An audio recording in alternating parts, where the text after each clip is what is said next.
morning, classmate, especially to you, Ma'am Angge. My name is Enati Intak. I am the second presenter.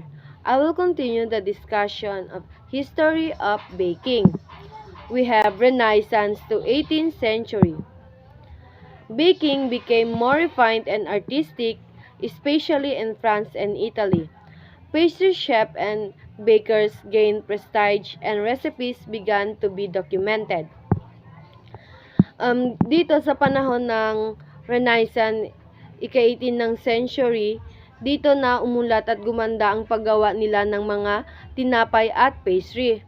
And also, naging mas maayos ito at maganda. And nagpabida dito ang mga bansa tulad ng France at Italy. France and Italy, both countries have a rich history of bread, pastry, and confectionery, and their culinary expertise has been exported and admired worldwide. And dahil dito, ang mga pastry chef at mga panadero ay naging respetado at hinahangaan ng maraming tao. And also, dito din, nagsimula na silang magsulat sa cookbook. Dito na sila na magsimula magsulat at magtala ng mga recipe para maipasa at maibahagi sa iba ang kanilang mga kaalaman sa pag-bake. And Marie Antoine Carême, known as Antonin,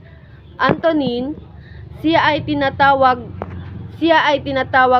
na isa sa pinaka matagumpay na pastry chef at chef ng French haute cuisine. Tinutukoy siya bilang isa sa mga pinakamatagumpay na pastry chef at dahil sa kanyang mga kontribusyon sa isang baking. A French chef is often considered the first celebrity chef and he is credited with advancing French cuisine and baking techniques. Was a pioneer in culinary arts, influencing the creation of mother sauces and inventing extravagant pastries. Pastisserie. Established the four mother sauces. We have bechamel, velouté, espagnole, and allemande. And invented recipe. We have Mille Feuilles, Napoleon cake, and Charlotte Russe. Now we proceed the second discussion. We have 19th century with the invention of more accurate ovens and baking powder. Home baking easier and more widespread. Dito sa 19th century, dito na naimbento ang mga oven na mas eksakto ang init at mas madaling gamitin ng mga nagbe-bake.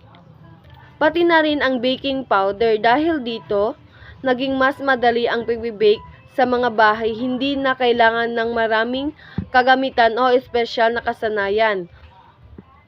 Kaya, mas marami ng mga tao ang natutong mag-bake sa kanilang mga tahanan. Now we proceed the last discussion about modern era. Today, baking is a global industry with a mix of traditional techniques and modern technology. It remains both a professional art and a popular home activity. Sa modern era, baking has become a global industry incorporating both traditional methods and modern technology. It continues to be respected profession for skilled bakers, while also remaining a beloved pastime for home cooks worldwide. The combination of the traditional and innovation defines contemporary baking. That's all to my report. Thank you.